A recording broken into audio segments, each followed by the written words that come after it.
Hi, welcome to this episode of Hollywood Breaks. It's good to be with you today. Today, Keith and I discussed really the reason why films are being made. We're kind of confused by some filmmakers, legitimate films that are not being seen and others that are not quite as great, but are being pushed out there. But we want leadership to step up in Hollywood, and we discuss the details of what it takes to be a leader and strength in Hollywood. So welcome to this episode of Hollywood Breaks. Hey, happy Friday. Good to see you. Good to see you. Okay, you have to tell me. I apologize. I know that you texted me about West Side Story. So you have to tell me how that, what did you think? Well, all right. First of all, so yes, I finally watched it. After how many months? It was on HBO Max. I was a little under the weather yesterday, so not COVID related. But I figured, you know what? I got access to all these apps. I might as well check out West Side Story. Originally, I thought it was on a Disney Plus app, but no, it's on HBO Max. Go figure. Wait, why would you think it is? Oh, it's a Disney. It's 20th Century Studios. Oh God, that was really hard to say that without the Fox.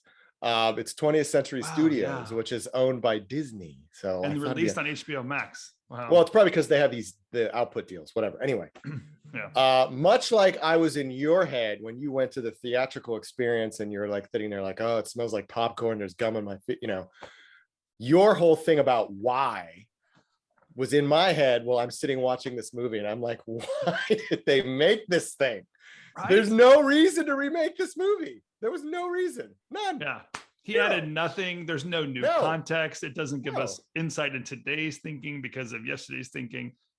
No, it's totally unbelievable too. Just like some of the characters, the characterizations of people. I don't know. I mean, there were some beautiful shots, and there's moments when there's like that lens flare that I've never really seen it with Spielberg. It's more J.J. Abrams, but he used a lot of it in this film. I mean, there was some like the dance, the high school dance that was well shot, I thought. Yeah, sure. I mean, there were some moments that were great. I mean, I didn't buy the two of them at all. Like, I didn't feel any chemistry between the two of them at all, and that pulled me out. The girl who played Anita was good. I thought she was good, but Riff was pretty good. But other than that, I was like, what? Why did they make this movie? Like, why? I don't. And it's Oscar nominated, Keith. This, yes, by the way, I know, but it didn't make any money. Director and Vinny Villeneuve, whatever. Oh, nice. Like, we're never gonna get him on this podcast. I never. There we go. Why can't I get that name right whenever I say it? But yeah, that's he gets no director credit, and Spielberg's getting director for that thing. I don't know. Like I said, I think I said this before, is the only reason I can figure out why is right before the credits, it just says for dad or something like that. And you're like, oh yeah, okay, that's why. But that's Oscar worthy because Spielberg wants to make a tribute movie for his father. It's Spielberg. It's Spielberg. And if the movie's functional, everyone out in LA is like, oh, it's Spielberg. Yeah, best director. I mean, come on.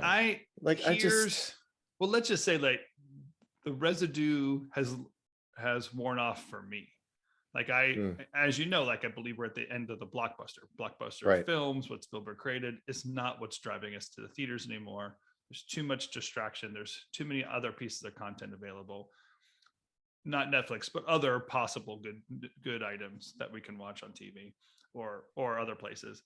But then, so the Spielberg machine, I wonder if it's just like, well, maybe one last hurrah for him before we put him out to pasture, because it's not, that was nothing. Sad. And as you said, like the student is influencing the teacher now. Spielberg's using J.J. Abrams techniques. Well, I don't know if he ripped it off JJ or if it's a student. I mean, I don't remember. Now, granted, this is after I've worked in the industry and understand lens flare and all that stuff. So maybe he did have it in his older movies and I just never noticed it.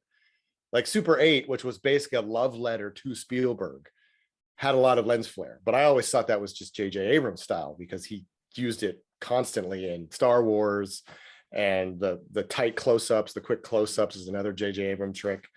But, I don't know. I agree with you. The blockbuster is basically kaput. And I think Spielberg has shifted from this sort of, I don't know, uplifting entertainment to just depressing Sturge, I guess is the way to put it. Like, and it's sad Depressing because Sturge. That's I just made that up. I don't even know if Sturge is an actual word, but it just I don't know. It's sad for me because it's just another part of my memorable childhood that is just gone. And it's I get, I understand everything has to evolve. We need to move on. But I wish there was someone who would take up his mantle because he was a great storyteller. He really was. Like, he had a childish love of telling stories that came through in his filmmaking, which is gone. And I don't know what caused it, if it's something in his life personally, or he just wants to be sort of, in the direction that the woke culture is moving, and he wants to be sort of at the forefront of it. And he doesn't want to get canceled. I don't know. But anyway, the whole time I was watching it, you were in my voice saying, why, Keith? Just Why shows did they my make this movie? brilliance, Keith. I know. I was like, wow, Tim's right. Why did they make this movie? And it goes back to Kevin Getz, what he said, like, why did they dump all this money on this movie that has now made what, 40 million? It's gonna definitely end up in the red. There's no way they're gonna make money on that. Yeah. And I'm like, but why? Just because he wanted to make it. And that's really the only reason you can justify remaking that movie. That's the only reason. So let's just thank our lucky Hollywood stars on Hollywood Boulevard that we now have a film that we can erase that memory with Batman. Yes. And look, I know I'm like a week behind, but life has its callings more than I could get to the theater as fast. And a 3 hour running time also kind of gets in the way. But I have kids. One of my boys who lives in Los Angeles woke up last Wednesday morning and thought, I don't know who I'm going to see this film with. So he got on an airplane, flew to Portland to go see it with his older brother in Portland, because he's like, I'm going to see it. Really? So yeah. Wow, that's come on. I like it. I have a film family. We got to do this thing.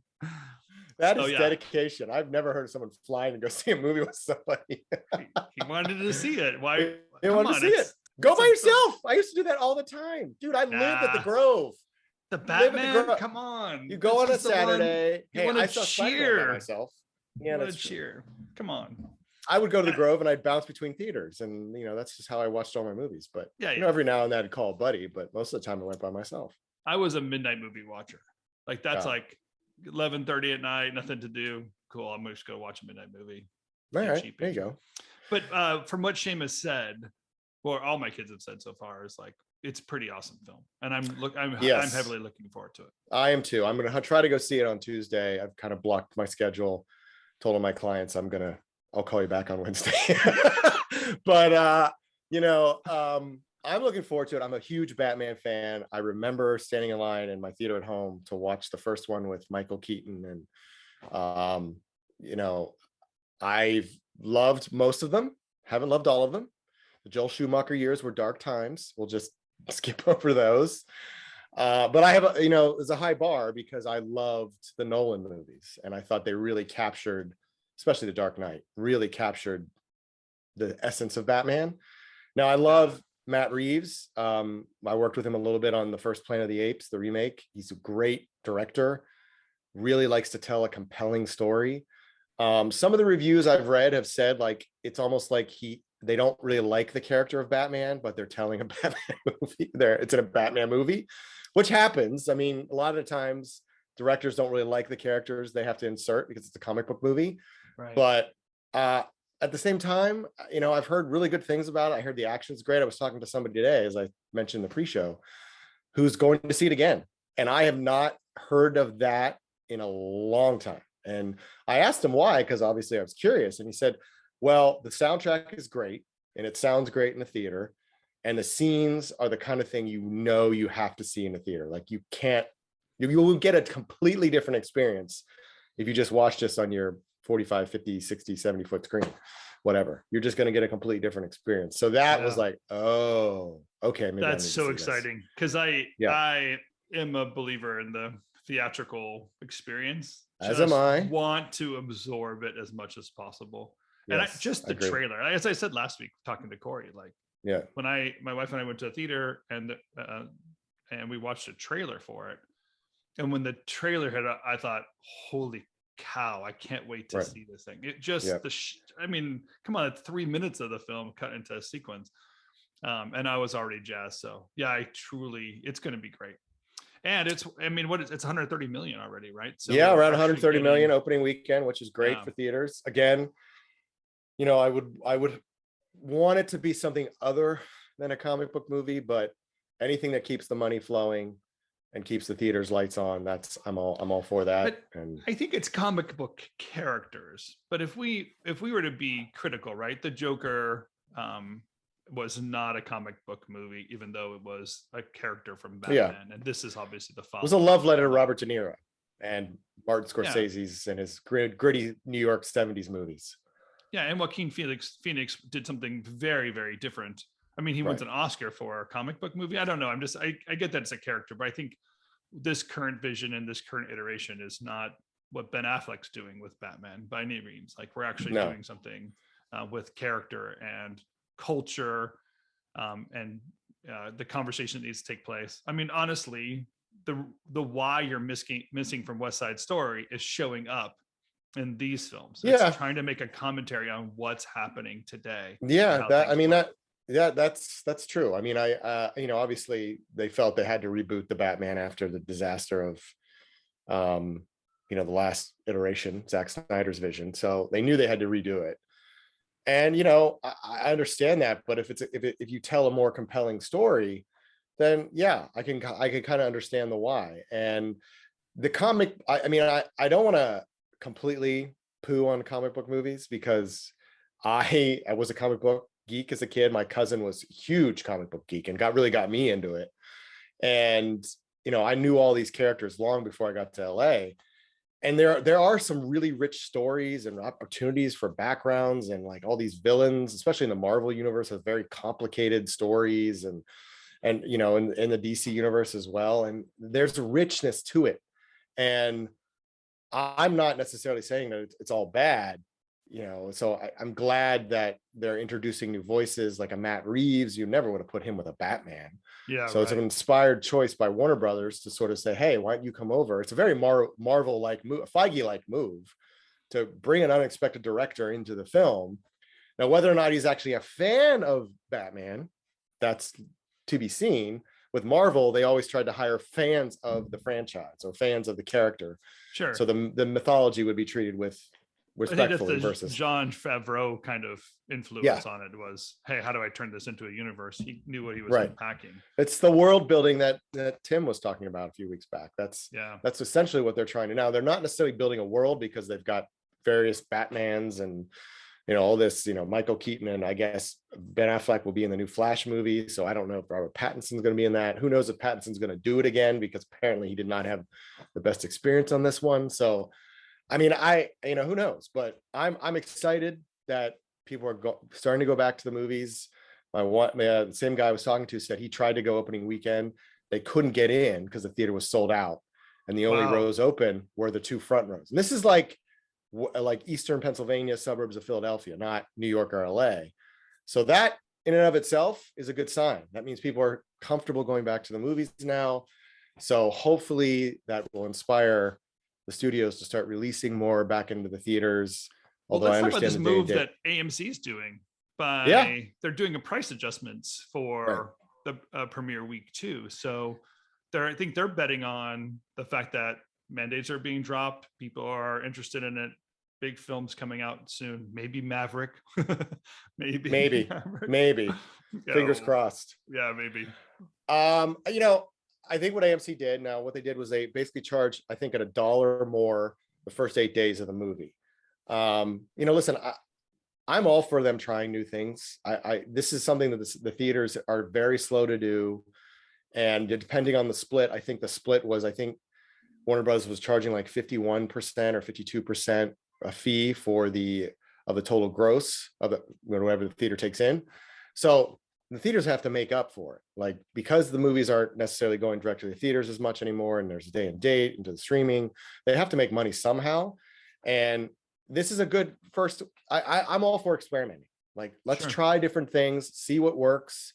Matt Belloni of Puck News wrote a really great piece about all this, sort of delving into sort of the details, surge pricing, charging different for charging differently for each seat, like you do when you go see a performance like Hamilton.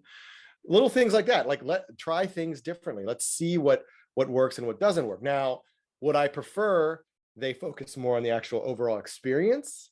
Yes, because I think that in and of itself is a bigger problem, but they have to make money first. And if they're not getting movies and they're struggling to clear, break even, then they got to figure out something that's going to work. And why not do it in a movie that people are definitely going to see? So I'm all for it. Yeah, sure. I think it's a great move, but we'll see if it plays out. I feel like it's just like they for years have, I mean, maybe since my college years, they used to, you could buy discount tickets or right. They had the matinee pricing. And they would just skip that for these premiere seasons. It feels like they're doing something similar, but they're just hiking up the price, basically competing with streaming and saying, hey, we have something unique. Are you willing to pay $1 more for it? Right. But I don't know. I mean, it's still obviously like a grab at trying to raise prices or do something that recognizes we're going to need cash flow as the theater or something's going to change. Yeah. I mean, I think it's tough, especially, with prices rising, inflation, gas going to astronomical heights. It's tough to make that case, but I think the studios also have to make the case like, listen, my old boss, Tony Sella at Fox, had this great adage. He was like, where else in the world can you spend $12 to $15 and see $100 million product? Yeah, right. You're paying $12, $15 and you're seeing $100 million on the screen. For jeans, you're paying for that price. You're paying for, the Gucci or what have you. But for a film, you're dropping $12, $15 to see $100 million product. Like where else are the metrics like that? Yeah. So I think the idea is you got to keep the quality up, obviously spend where it's worth it, as Kevin Getz so artfully pointed out a few weeks back. They spend when it's not really worth it. And now they just have to be smarter about it. But I mean, we could go down the rabbit hole of new leadership and all that kind of stuff, but I think this is a step in the right direction. And I hope, fingers crossed, that this means like, maybe some of the other bigger companies will get involved in the theaters and there'll be more of a collegial relationship versus adversarial, which is what it's been like for. Well, it does feel like the streaming thing is just a feeling maybe, but like the streaming thing is falling apart. I mean, it was already a congested marketplace because we've been joking for 2 years, like which platform watch it on. The Olympics clearly didn't help Peacock at all. No, there was no real driving force to watch the Olympics, let alone subscribe or try to keep your subscription going to a different platform. Right. And I feel like the competition is ramping itself up. I'm not really sure what Paramount's doing, but I think there's some movement going on. Paramount, maybe even if there is a possible buyer for Paramount, they'll actually launch Maverick and we'll actually get something in the theater. You really want to see Maverick? You know I'm what? Just saying, like it's 2 years old. I have the cup. It's like, what the heck? It just gotta get it. Connections at Paramount. I could email and say, hey, my buddy Tim really wants to see this movie. Can you arrange a private screening for him? Just him and his family, which is going to be like 30 people. So just be ready for that. And my kids would fly somewhere to see I know they would fly, obviously. It's a $500 ticket. Yeah, I mean, a $500 ticket. I mean, it's interesting you bring up Peacock because Bob Bakish, the CEO of Paramount Global, it's weird even saying that, was at a conference this week and somebody asked him about, acquisitions. And he basically said, well, if I was going to buy a company, this is what I would look for. And he basically laid out what Paramount is. Good streaming service, solid studio, good content pipeline. So everyone was like, wait a minute, did he just put a giant for sale sign on Paramount? Now, everyone who knows, who's in the know, knows that once they combined and just, the fact that when they rebranded as Paramount Global, Wall Street was like, meh, and the stock dropped 20% and their numbers aren't terribly great on Paramount Plus. Now, Yellowstone has been a bit of a hit for them.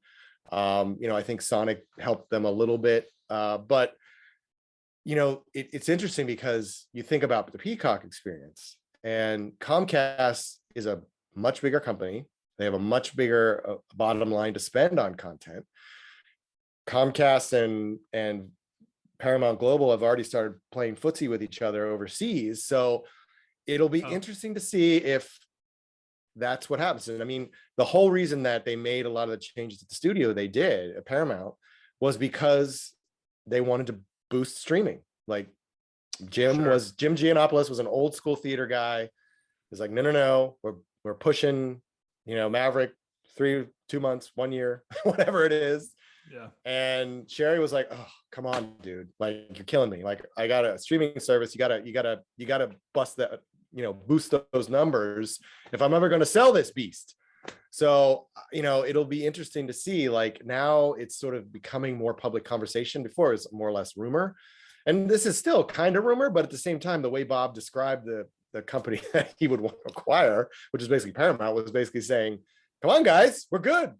We got what you need here. Like, who wants us? Apple? Peacock? What? Maybe Comcast? Disney will buy them and just keep on buying, keep on. Oh no! But no, God, no. What's funny is like so one of the biggest hits, Yellowstone, has a similar problem to what you were saying about West Side Story is.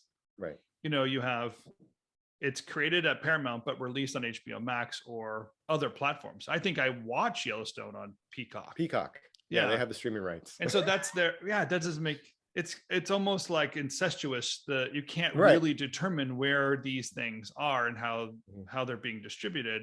So these micro platforms that are coming up for every single studio making something doesn't really have a relevance to really what you care about, which is watching content, or probably even thinking, I want to simplify that process and just go back to cable. Like if cable just didn't have stupid commercials and they could give me a premium service like they gave in the 1980s, I might be able to do that. Yeah. But I think that's where the lack of vision of all of these micro streaming services are happening. It's interesting that on the Rev Thinking podcast, Joel Pilger on our other podcast interviewed Denny Tu, who's the CMO of IMAX. Yep. And that's a really great conversation about exhibitors and distribution. And clearly they've been doing some recent plays just to get people back in the theaters too. But he made a quote that's something like streaming is like a fantastic way of delivering convenience. And I like, that's a really smart way of thinking about it, right? Because what we're basically buying into is streaming is the convenience of watching anything we want to at any time. But he pushes that idea too of like, there's also opportunity with streaming that has value and additional choices that you can't get from traditional theaters. And so the CMO of IMAX is even saying, hey, we recognize what we actually are, which is an institution. You come and you worship one film at a time, right? Instead of basically being able to consume something in perpetuity. Right. And we know the difference. We've been talking about that now for 2 years. Like Netflix is basically the candy jar. Like you just consume and consume and consume, but nothing's good for you, but you're basically wasting time. And the candy isn't very good, according to you. Right? It's horrible. It's stale and it's not even well thought about. You're looking at the mystery chocolate box and you get that one, you're like, oh no, that's not the caramel. It's a box of goobers, if you ask me. Man. It's a bottle of goobers. But there's things that are happening and moving. And something like Paramount, you would almost wonder if they stayed institutionalized and being what they are, which is a film studio making films, instead of trying to micro stream. They might have opportunity. So yeah, we'll see. The buyer, whoever the buyer is, I'm sure will hopefully have some. Well, it's interesting you bring that the film studio, because that's really what Sony's play has been. They have basically said, no, we are going to be a film studio. Our films are going to release, and then we'll shift movies that we don't really feel are theatrical to Netflix. They have that deal with Netflix. They'll shift them to Amazon. Like, so they're totally fine with kind of almost being a supplier to the streamers versus actually having a streaming service themselves. And it's an interesting way of going about it. I don't know financially how well it works. I mean, they've had some great, films over the course, Spider-Man, obviously. The Morbius coming out soon, which that could play well, who knows? But it seems to be that it just depends on what direction you want to go. And I think Sony is like, we are a theatrical studio, but we're not going to be dedicated to theatrical. We're going to make our stuff, we're going to churn out films, and we'll determine whether or not the film is theatrically worthy or whether or not it's something we think would be better for a streaming platform.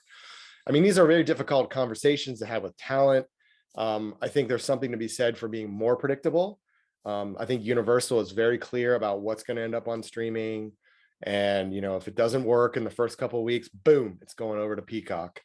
And I think that's better than sort of this Disney model, which is basically like, well, we'll see how it goes. And whatever creams Daniel's division in that weird room where they decide what goes where and whatever they decide, and then you just dump it. Like, I mean, I feel bad for the Pixar folks. They haven't seen a movie in the theaters for the last 2 years. Yeah, they got one coming up on Friday that's on Disney Plus, and I haven't seen any material on it. I mean, and I'm a parent. Oh, is this the red? Yes. This is the red. Turning red, becoming red, something like that. Turning red, I think it's called. Okay, yeah. And I'm like, that's like right. My kids love Pixar. My daughter has a red fox or whatever it's called. It's like, why I mean, again, it's sort of like there's just confusion. And I think that's part of the problem. I think it's better to be clear about where the movie's going to go. And then, if it like Universal, if it's 2 weeks and it doesn't work, then you ship it to streaming. Well, even just there's got to be somewhere in between. Even just go back to the beginning of our conversation today of not even just where, but why.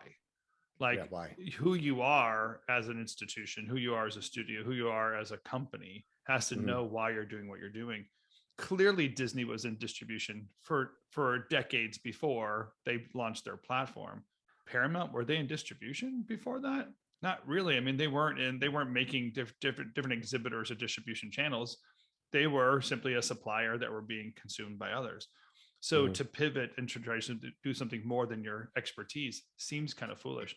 I like the Sony model, although I'm surprised still that Apple has not bought Sony. I kind of thought we'd be geniuses if we pulled that thing out a year ago. Yeah, a year ago. What's the name of that app? I can't remember the name of it. I haven't been on it in forever. The conversation app. The one we were on. Clubhouse. There it is. Yeah, that was the one, hot for like 5 seconds. But I mean, Apple's an interesting beast too. I don't understand what they're doing. I've been talking to people and they don't even know where to find Apple originals. They're like, well, I don't even know where it is. Like they have that. It's in one place. You have to go to the one place and get the one. But they don't know where it is because they're used to turning on their Apple TV and turning on Netflix, Hulu. Interesting. There's a confusion there. And listen, they're throwing money all over the place. Like they're making a $200 million Brad Pitt movie, and they're making. Well, this is actually, I'm really excited that they're making this. They're making a Ridley Scott Napoleon film with Joaquin Phoenix as Napoleon. Sign me up. I will sign up for Apple TV Plus. But at the same time, that doesn't really feel like a movie you want to watch on TV. It's Ridley Scott. You want to see that on a big screen. Yeah. But I don't even know if they're going to release it because they're not very theater friendly. It's all about on the platform. So, I don't know. Maybe it'd be great. Interesting. If the streamers would start to recognize that some films actually would play well in theaters. And maybe people would want to go see that. Because you have to understand, particularly speaking from a parental experience, it's like going to the theater is a great way to just get your kids to be quiet. I mean, even if you're sitting at home, it's still like chaos. It's still like that. They're going to get up. They're going to want to go, they're going to want more food or whatever. But if you go to like a theater, they're just sitting in awe, and you're just like, yes, this is what the experience is. Although the last time we went to the theater, we saw the mystery movie Death on the Nile or whatever that was. Oh, Kenneth Branagh. Murder on the River Nile or something like that. Agatha Christie. Yeah. By the way, I don't know if I told you this. I totally loved that movie. It was really great. Oh my gosh. Yeah. Kenneth Branagh. There are shots that Kenneth Branagh pulled off. And it's a simple idea, right? Because it's just takes place on a riverboat. Yeah. He did great. It was fun to watch. It's a great date movie. But the two people sitting next to me, they could have used your little lecture about being quiet in the theater. Because, right. There are just some people that want to wear their pajamas in the afternoon and don't talk really a lot care. in the theater. Yeah. Open up everything. Again, the experience. I say you start collecting people's phones before they walk into the theater. And if you have ushers along, and if somebody starts talking, you give them 1 warning, 2 warning, they're out. That simple. Let's do I it. don't Come think on, there's enough AMC. employees. I don't think there's enough Come on, employees. AMC. Come on, Regal. You can do it. All right, You my can do friend. It's the question I often ask myself when we talk is, do people care as much as we care? Like, I find that we can, we're hoping for projecting a future that we're expecting to get out of Hollywood, but we also recognize that this change is opportunity. So to dive into it really is to break it apart, to just see what the pieces are and to put it back together again. Yeah. And if you are doing that based off of the right reason, so you're at the core why you're doing what you're doing, then it makes sense to us. What I think you and I can see is like, people are just performing for Wall Street or jumping because of some pandemic reason, instead of actually being clear to who they are. It's very frustrating. And that's the lack of leadership that we're seeing in Hollywood. Yeah. So yeah. I think the that's movement totally right. we're looking for is the movement that says, hey, where are the people that know what's good and true and are going to step up in this time, and not just pander to whatever the movement is at the moment. Yeah, I agree. So go back to theaters. We'll have to text each other after. Yes. Not during I will text you after Batman, because I don't want to be thrown out of the theater by the usher. No. Your little usher friend, but yeah, there you go. See, I'm telling you, it's the way to go. Start doing it now. Just start. I guarantee you, everyone would applaud it. I can't believe they don't do it in Broadway theaters. That they don't confiscate phones in Broadway theaters. They rely on the actors stopping the play and yelling at people who answer their phones. Yeah, that's ridiculous. To stop it. And it's the shaming of it. And I'm like, no, just collect the phones. I mean, I know logistically it'd be difficult, but yeah, sure. It would make it a much more enjoyable experience. Anyway, and on that note, go back to theaters, people. Have a great weekend, my friend. Enjoy Batman. Always good to see you, Tim. You too.